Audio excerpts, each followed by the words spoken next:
I'm Rosa from Pilates Plus Wellness, and often beginners when they're doing the classes are not sure. It's sometimes difficult to know whether you're doing the exercises correctly, and obviously that's why you go to classes. But I just thought I'd do this small video just so that to go over the basics for you, to explain where we're working from, that kind of thing. Just that if you are a beginner coming into the classes, or if you're not, and you just want to do a home video, then that's fine too. So first of all, I just want to explain when we're laying on our back. Now this, where your lower ribs and your lower back, this is your thoracolumbar junction. So this is quite important in Pilates, to make sure that this is into the ground when we're doing any flexion exercises. Let me show you.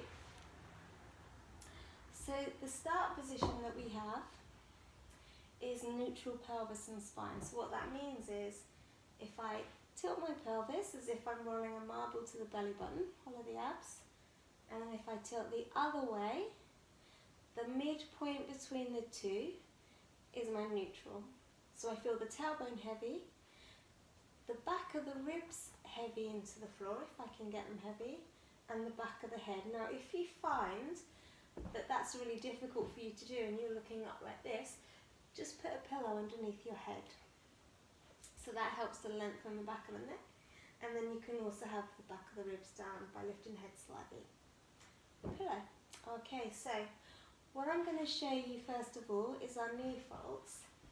So from here, I'm going to engage my abdominals. So if I think of my ribs softening down at the front, I feel the back of the ribs into the floor, tummy's pulled in, and the tailbone is heavy.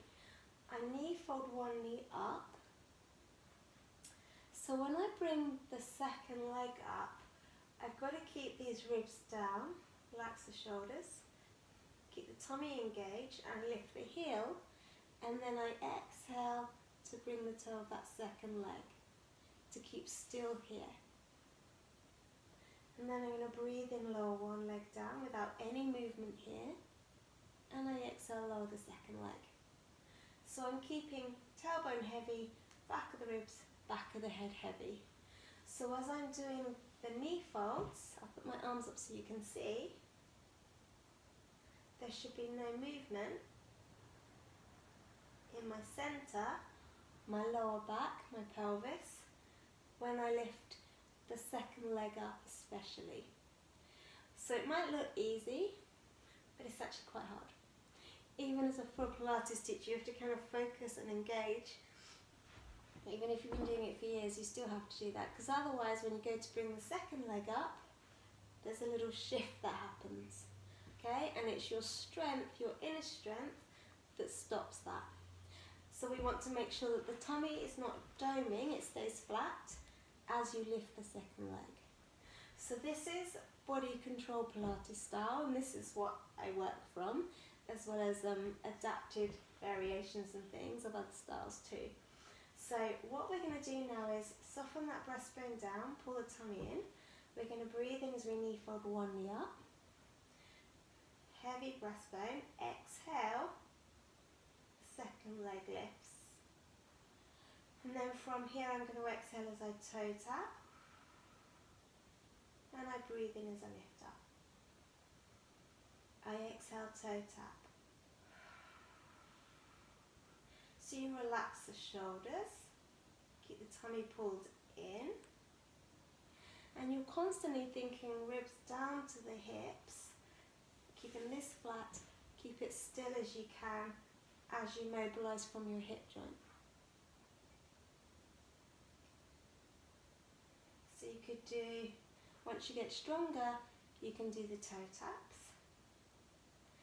So once you can keep the tummy flat as you're doing those, you can then lengthen the back of the neck, lift the head, curl up over the breastbone here, and then we exhale, and then lift up, and we exhale. You can even see me shaking. If there's tightness in the upper back, probably need to mobilise a little bit before we go on to just static exercises. So I'm going to show you as well with the curl up, I'll come a bit close so you can see, how we do the curl up. So again, feet hip width apart. I've got the hands behind my head. The tailbone is heavy, my pelvis is in neutral. I'm going to breathe in. As I exhale, I lengthen the back of the neck. I lift the head, keeping the head heavy into the hands. I then curl up over the breastbone, scooping the abdominals in, looking down at the belly button. Relax the shoulders. So I breathe in there. And then I exhale, let the eye focus go up the body as I lower all the way down. And I'm just going to change on this position here. So I'm going to breathe in. As I exhale, I lengthen the back of the neck. I think of the spine lengthening back, and then I'm going to feel the back of the ribs shift back and up as the front of the ribs shift forward and down. But the pelvis stays still. The front of the thighs stay relaxed. I'm going to breathe in there. And then I exhale and I let the eye focus go up the body as I lower down. Breathe in to prepare. And then exhale, chin tuck, head nod, curl up over the breastbone. Ribs down to the hips. Breathe in. And then we exhale as we lower back down. And again. So with the curl ups, you're mobilizing your upper back. You're keeping the pelvis in neutral. And you're working the abdominals. I often do these over a small ball so we get some extension as well, and you can work the abdominals through their full range of movement. The only one condition that's not a good idea to do any curl ups with or any spinal flexion is osteoporosis. So you wouldn't be doing these if you have osteoporosis, because you don't want to be doing any loaded flexion with that condition. Just to tell you that, make sure no one with osteoporosis does these. But what you can do with osteoporosis is obviously work the abdominals, but with the head down, and that will be with the leg movements, the toe taps. So now, let's do some obliques. So the pelvis stays in neutral. I'm going to breathe in. As you breathe out, you're going to curl up. Now you're twisting sequentially in your trunk from the head, the neck, the upper body, and you're flexing at the same time. So the armpit comes diagonally across to the hip as the other armpit almost twists back, but you curl as high as you can when you do that. And then we lower back down. It's not a very big movement. Breathe in. As you breathe out, just turn the head, the neck. Feel the spine spiraling around sequentially. Keep that tailbone heavy. The elbows don't come across the body. Feel one armpit go back as the other one goes forwards. Hold. And then we lower back down. So you breathe in. Pelvic floor, tummy pulls up. Exhale, move. Keeping the length on both sides of the waist. Breathe in. And exhale to lower down. Breathe in to prepare. And exhale to move.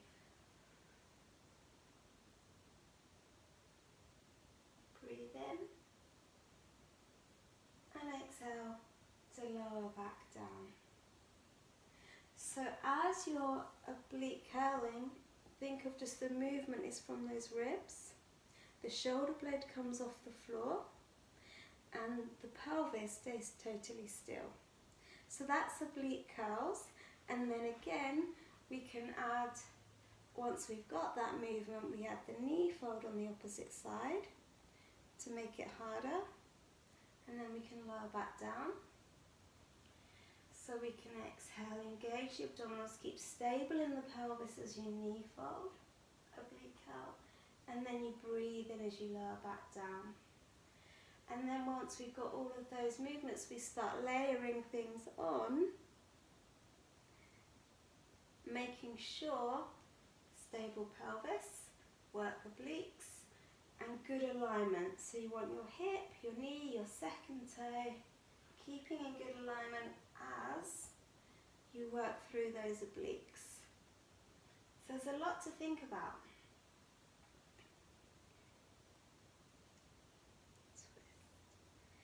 And you definitely feel this after a few goes.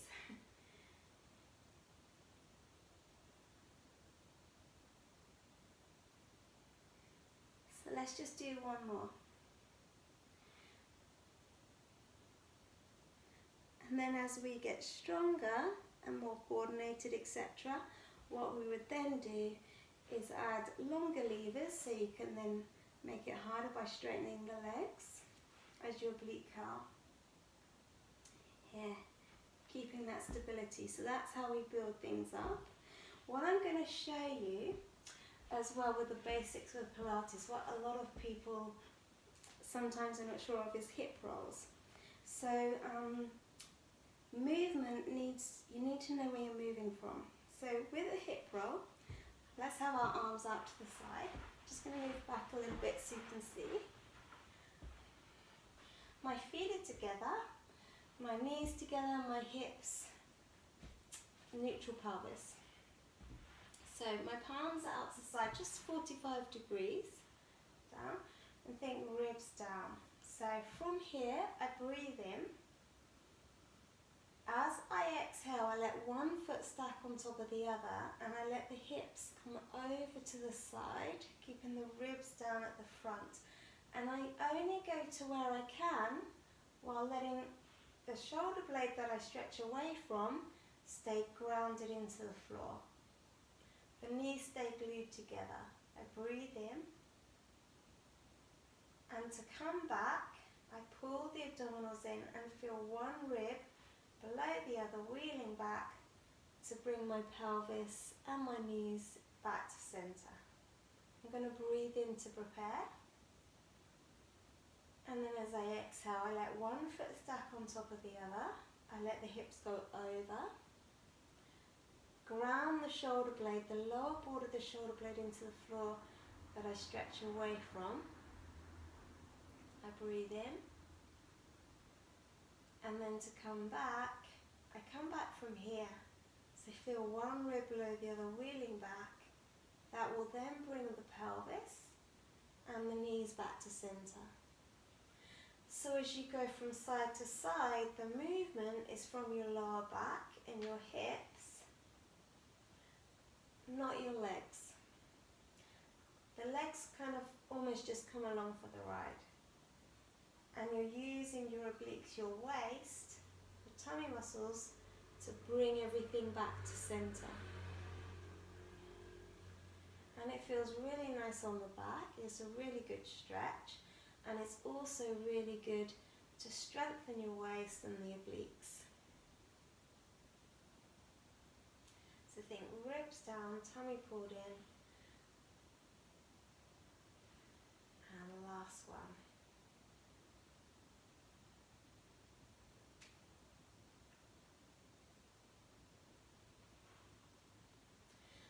So now from here,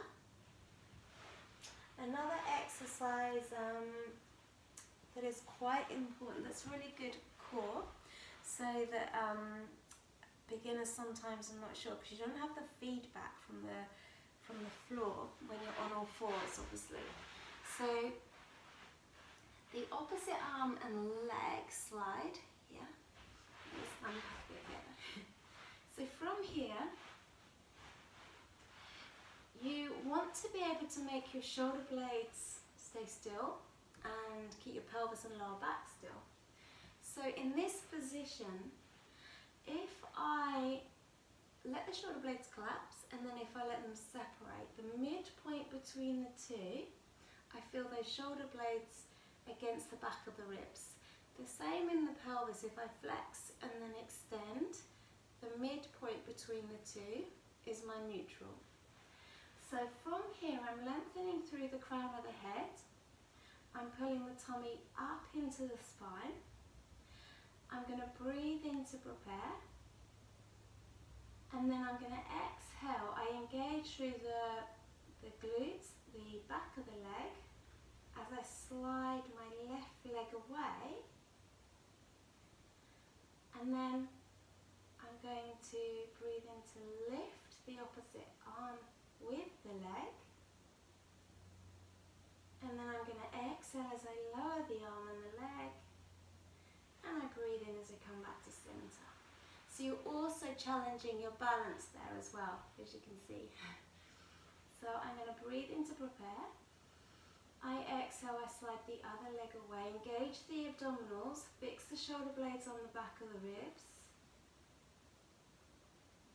And then I'm going to breathe in to lift the arm and the leg. And then I'm going to exhale to lower the arm and the leg. And I breathe in to slide it back. Keeping the pelvis still, shoulder blades still. Exhale, slide the leg. Breathe in to lift arm and leg. Exhale, lower. And breathe in to slide back. Carry on.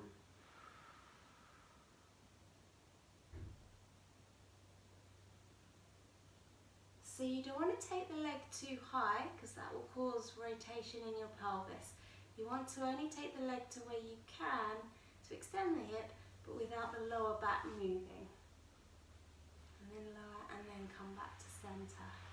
So in order to stop that movement, you've got to engage the obliques, and also it's also good to be able to do it in front of a mirror if that's possible for you. But you can also do exactly the same movement when you're laying on your back. So here, and then you're sliding the arm and the leg, but thinking back of the head, back of the ribs, tailbone, and then come back to center. It's exactly the same movement, but obviously it's harder to do it when you're on all fours. So you only take that arm and leg to where you can without the ribs or the hips moving. So think breastbone soften down, tummy pull in as you lengthen the opposite arm and leg away. Really hollow back. So this is really good to do. The floor gives you a bit more feedback doing this version. So if I took my arm further than here, ribs would flare, back will come off the floor. So I only go to there, yeah? So that's the purpose of that exercise, to be able to move the arm and the leg while maintaining stability and just feeling that stretch throughout your whole body. Okay, so there's a few tips for our beginners. And just to give you an idea of the style of Pilates and just the basics, and then once you've got those basics, we then ramp things up, and then we add the flowing movement, the stamina, the strength elements. But you need the basics first before you can pick things up in that way. So I hope you find that useful. By all means, watch this video before starting classes, just to help you, just to explain things. And have a lovely weekend.